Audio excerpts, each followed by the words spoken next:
شہریت ترمیمی قانون کے خلاف جہاں سرکار اور اس کی اتحاد میں سبھی پارٹیاں لگاتار یہ کوشش کر رہی ہیں کہ شہریت ترمیمی قانون کو لوگ تسلیم کریں، وہیں دوسری جانب اپوزیشن جماعتیں سرکار کی اس کوشش کو ناکام کرنے میں کوئی بھی کسر باقی نہیں چھوڑ رہی۔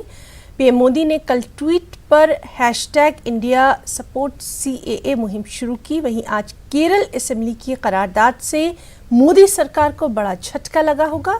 کیرل کی اسمبلی نے آج شہریت ترمیمی قانون کے خلاف ایک قرارداد کو منظوری دے دی۔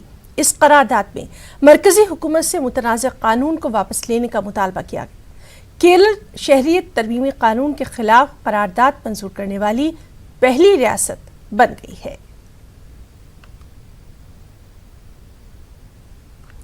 دہلی کے سیلم پور میں شہریت قانون کے خلاف احتجاج کے دوران تشدد برپا ہوا تھا۔ تشدد میں ملوث ہونے کے الزام میں گرفتار 2 افراد کو دہلی کی کڑکڑڈوما کورٹ سے راحت مل گئی ہے۔ دونوں ملزمین کو کورٹ نے عبوری ضمانت دے دی ہے۔ ان ملزمین کو کورٹ نے 3 ہفتوں کے لیے ضمانت دی۔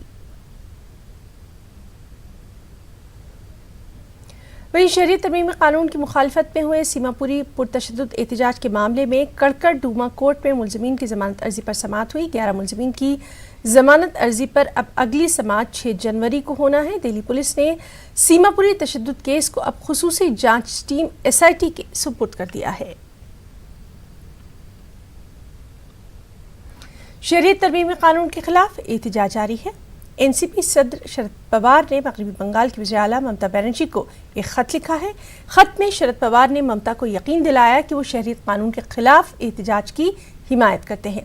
ممتا بنرجی 3 جنوری کو شہریت ترمیمی قانون کے خلاف احتجاج میں شدت لانے والی ہیں۔ انہوں نے اعلان کیا ہے کہ وہ 3 جنوری کو بڑے پیمانے پر ریلی کریں گی۔ یہ ریلی کولکتہ کے ملاگوڑی موڑ سے بیگھا جتن پارک تک ہونی ہے۔ اتر پردیش کے ضلع